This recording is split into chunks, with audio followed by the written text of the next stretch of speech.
Končno je prišel čas praznične večerje, katere se veselim že cel mesec. Včeraj smo pripravili sladico. Cesarski rižev puding je bil v hladilniku celo noč. Poglejmo, kako je ratal. Rižev puding je bil v hladilniku čez noč. Preden ga vzamemo iz modela, ga pa damo za nekje pol urce v zamrzovalnik. Tako bo šel ful lepše ven, ker puding je precej rahel. Evo ga. Prestavimo ga preprosto na stojalo in ga bomo okrasili malce kasneje.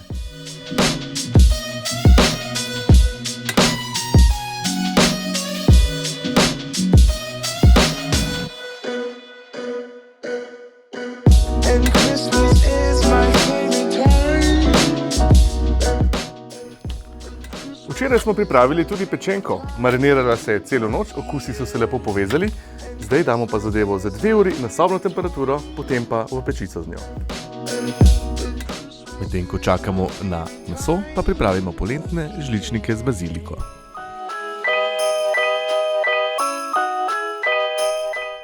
V lonec dodamo jušno osnovo in jo zavremo. Potem dodamo še limonin sok. Dodamo še maslo in počakamo, da se vse raztopi. Nato še samo malce solimo in čas je za polento. Bela polenta, ki pa... Sedaj iztehtamo polento in jo preprosto umešamo v našo jušno osnovo.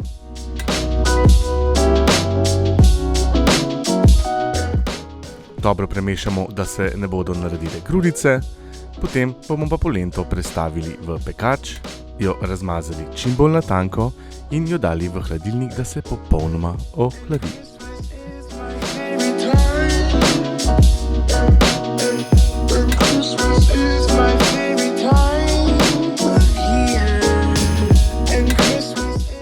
Čas je, da narežemo zelenjavo, ki bo podlaga za našo pečenko. Vzamemo nekaj rdeče čebule in korenja in narežemo na malce večje koščke. Položimo v pladenj, čez bomo dodali pa preprosto meso. Vmes pa le segrejemo pečico na 220 stopinj Celzija.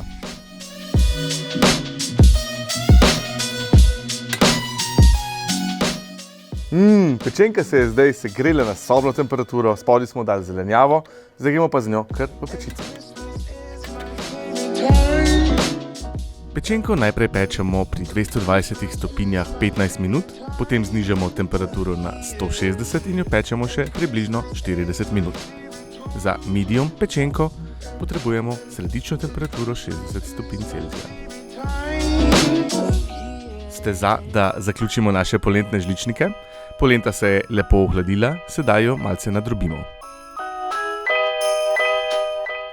Zavremo malce jušne osnove in se lotimo priprave žličnikov.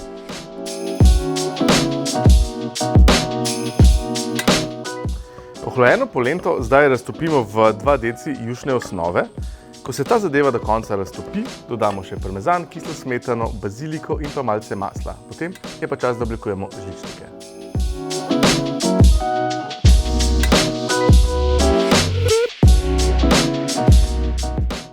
Zdaj pomešamo toliko, da se parmezan stopi in dodamo še kislo smetano in seveda spet premešamo.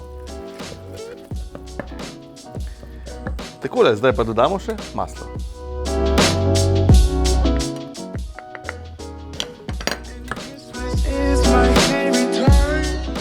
Polentinim žličnikom bomo dodali še liste bazilike, tako da bo bolj aromatična in bojo res fino pasali skupaj s pečenko.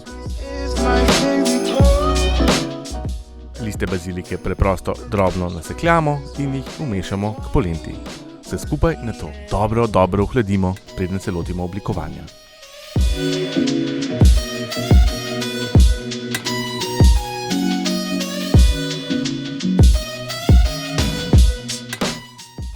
Kako čas beži, ker pečenka se je vmes že spekla. Diši fantastično.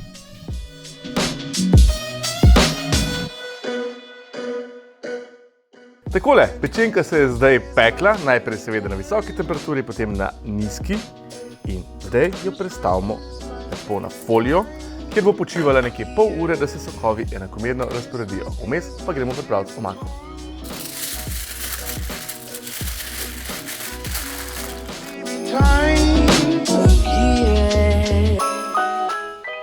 Omake se lotimo preprosto tako, da deglaziramo ponev, v kateri se je pekla pečenka.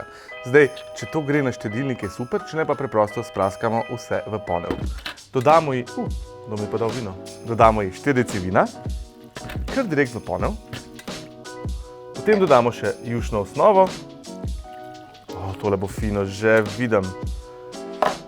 In maslo. Čisto na koncu, malo kasneje, bomo umešali pa še škrob. Tole bomo kuhali nekaj časa, da se zadeva reducira, potem pa preprosto precedimo in omaka je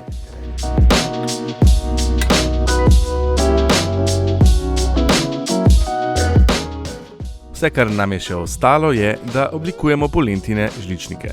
Tale polenta je bila zdaj v zamrzovalniku nekje pol urce, da se je fajn strdila. Zdaj pa vzamemo 2 mokri žlici in takole oblikujemo žličnike. Zgledajo fantastično. Naša večerja je praktično že pripravljena. Vse, kar naredimo sedaj, je, da narežemo meso in potem postrežemo. Nas pa čaka še predjed. Te se bomo lotili pa v naslednjem videu.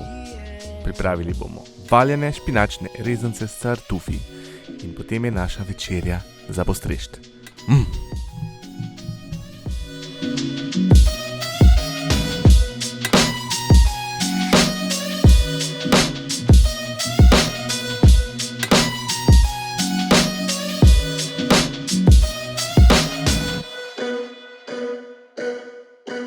And Christmas is my favorite.